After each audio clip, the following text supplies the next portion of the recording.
look when we're creating our first product when we're creating the look today. So we're going to use this. I'm using the medium size, the medium color.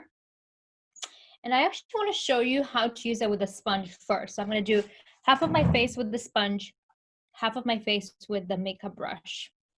So just apply a pea-sized drop on your sponge. And again, the sponge is damp, because when it's damp, you have more control and it doesn't absorb the product. That's another trick that I'm glad I remember to tell you guys.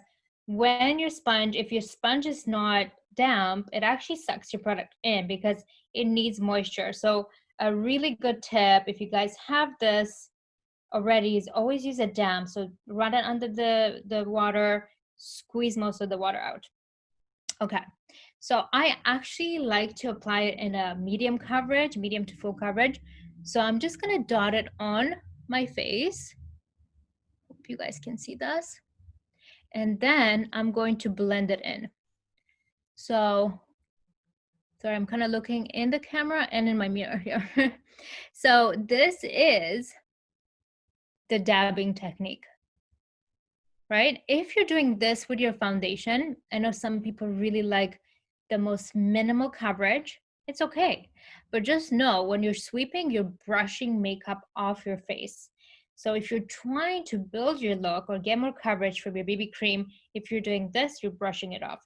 So again, depends on the technique that you want, the look that you want. I usually recommend for a more long-lasting medium coverage is dabbing it. Of course, I had to break out right before this class. Dab, dab, dab on the spots. Okay, especially you can dab this under the eyes or on the eyelids, super lightweight. So I like to really apply the BB cream everywhere to have an even tone, especially in the T-zone.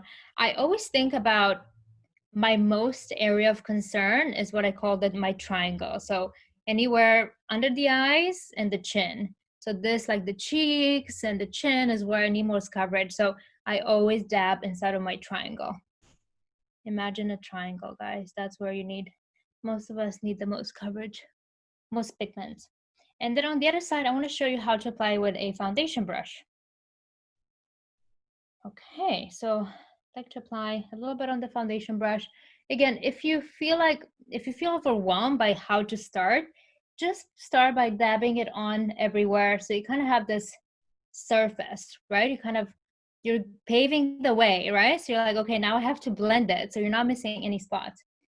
So let's talk about technique. Same idea with the techniques. Sweeping is light coverage, but because you're using a brush, you're always going to get more coverage with a brush. So even if you're sweeping, there's still more product left. There's dabbing, and then there's buffing. So for the most coverage, if I wanted to really build it up, and I actually, when I do makeup, I use this for a lot of brides, because bridal makeup or anybody that's taking photos, and actually this is a good Zoom call makeup, because for the camera, you want to be a little bit more, have a bit more coverage. So buffing your product on builds it up, and you can actually do a few layers because it blends it really, really well into the skin. Okay, so that was the foundation. After the foundation, I'm going to apply the highlighter. So what is so nice about this, it actually comes with an applicator. It makes it so easy to just apply it and go. And the applicator is actually shaped like your fingertip. See, it's a little bit tilted, which is really nice. And what I like to do is I just take it from the product and I apply it right on the cheekbones, inner corner of the eyes, brow bone, even top of the nose. But you have to be really fast, you guys. Really fast with blending, because liquid dries fast. So sometimes what I would do, and I did it on both sides for the class today, but what I would typically do is I apply and blend right away. Apply and blend. Because it's a liquid texture, too much product, you can actually you can apply and blend with your fingertips, because liquid can be blended with your fingertips. Now, highlighters also come in powder. Powder is very noticeable. So when you have powder highlighter, just know you're gonna really see that. And cream are almost very sheer. So the luminous primer, which I showed you, it's sort of a cream highlighter in a way. So it's a lot more sheer, more natural. So if you do wanna see the highlighter, I would suggest liquid is probably the most visible and natural at the same time. And where to apply highlighter? Again, I like to apply them inside of my triangle, right? This is what we see the most on the highest points of the face. So kind of gives you that optical illusion of a lift. Higher cheekbones. When I apply them at the inner corner of my eyes, it instantly opens the eyes. And brow bone, it gives me a little bit of an eye lift. Tip of the nose, this sort of sculpts the nose by lifting the tip. So it gives you what I call like a cute nose. Super popular if you watch Instagram tutorials or YouTube. This is a really popular technique. Some people actually really apply it also on the cupid's bow of their lip to give them a more voluptuous lip definition. So after I apply foundation, I have a bit more highlight. I feel more alive already. I like to continue with my blush. And I'm going to use the Coral blush. And one thing I like to say all the time is when you're in a rush, use cream blush because it's that easy. Literally, from your fingertip to the cheeks, dab it in. If you want to blend it even more, you can just dab it in with the sponge just to make sure there's no product sitting there. But this is so lightweight, so easy to apply, and it feels so hydrating. So it's super refreshing. What I like to do is I like to actually extend this. A little trick that I actually do is I only if it's coral or more bronze, okay? So if you're using the coral blush, you can actually take it a little bit on the temples just to warm up the complexion. It is a lip color as well, so you can definitely apply it on your lips and just run out the door, and even on the eyelid. Whenever you choose coral as a color, coral can be very luminous, right? It can be very, really light, and peach always gives you that sort of warm, bronzy look. So you can really apply it everywhere. And all skin tones can really wear this. It's not going to look too ashy, or it's not going to look too orange or lighter skin tones because it's such a light pigmentation. The pigments in this are very sheer. So it's not super vibrant. It's very, very hydrating and light. So I definitely like that. But there is a pink option. So if you like more pink, if you're a pink girl and you like to stick to your cool skin tone, definitely Posse is a good option for you. Beautiful color as well.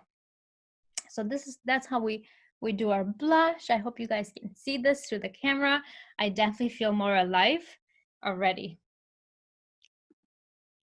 So next step we're going to show you guys are the eyeshadow. And this is the exciting part because I think it's all about the eyes, right? Getting that nice definition.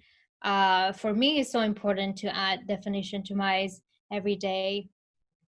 And it just kind of makes me feel a bit more put together when I have the definitions around my eyes. So we're going to start today with showing you first, introducing you to if you haven't seen them before, to the Evalina Beauty eyeshadow sticks. So these are cream eyeshadow sticks. They come in 3 shades: light, and the name is Stardust, medium, rose gold, and dark pewter. And typically to create an eyeshadow, like a full eyeshadow look, it's good to have 3 shades. It's good to have the lightest. It's good to have a medium tone and a dark tone. That way you can create different looks. And you don't always have to use all 3 either. I know myself, when I'm in a rush, I just sometimes use the rose gold around the lash line, or I'll do the stardust all over the lid. At nighttime, I do pewter underneath the eyes, which I'll show you guys how to use. But perhaps I'll swatch these actually so you guys can see. So let me swatch them and then show you. So this is stardust first. There's the rose, there's the rose gold and pewter. So these are the three shades, and you can see they're quite nice and neutral. So really any skin tone can wear these.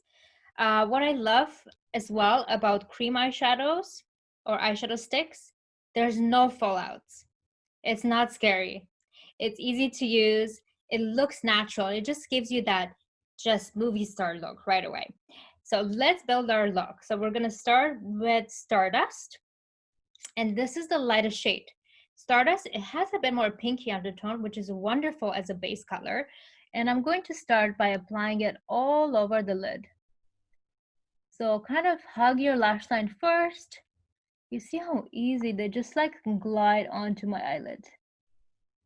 It's like foolproof. Both sides, hug your lash line. I'm trying to do this in the mirror and the camera. Can't really see in the camera, so I'm just going by the feel of it. Right, so instantly you have just a nice light wash, which gives you more brightness. Whenever you add something light, it gives an illusion of a more lifted 3D optical illusion. So the eyes can look a little bit more lifted right now and bright. And this could be it. This could just be the one thing you do for your eyes. It doesn't need blending, but if you want to blend it a little bit, you could take your smudgy brush because it's cream. So I want a little bit more of a rougher or more fuller brush, and I can blend the edges, just spread them. I don't want to take them away. I just want to spread it onto my brow bone or onto my crease, just so it looks a little bit more blended out, but really it doesn't need it. I don't feel like it needs it. Okay, so I'll put the Stardust away. Then the medium shade. So the medium shade is a beautiful rose gold color. And with this, what we can do, you can use this on its own to create like a quick depth to the lid, or I actually like to use together with the light. And this one, I just like to use to hug my lash line. So I just go right from the outside corner to the inner corner. I'm going to a little bit closer so you guys can see. And then outside corner to the inner corner. Okay, I feel like I'm going all over the place. No, I'm good. Perfect. So this warms up the eyelid right away and it gives it a bit more depth. Another thing you could do with this is fill out the outside corner of your eye to create a more sort of depth. Take your smudger brush if you want. It doesn't need to. I want to blend it a little bit just to soften the edges. So all of a sudden now we have what we call an ombre effect and a little bit more definition, right? So we have a bit of definition on the lash line, and then we have a little bit of depth in the crease. And I feel like right away my eyes feel a bit bigger, feel and look a bit bigger. And I really like the glow that this gives, because powder sometimes can look really dry on the lids. This formula, and I'm sure it's full of wonderful ingredients that are listed, they're explained better on Evalina Beauty website, that are just so nice and nourishing for the skin, because I feel like it's so light and hydrated. My lid is so light and hydrated when I apply this. So you see sometimes when you're kind of right in the crease there and it has a harsh line, all you have to do is just soften it by doing the sweeping technique, right? Remember, sweeping is your light coverage. To take something away, you want to sweep. Sweep, sweep, sweep. Buff would spread it. So it would actually make it look stronger. Okay, I'm gonna add a little bit more. Maybe I sweeped too much. Okay, so this could be it. This is 2 2 steps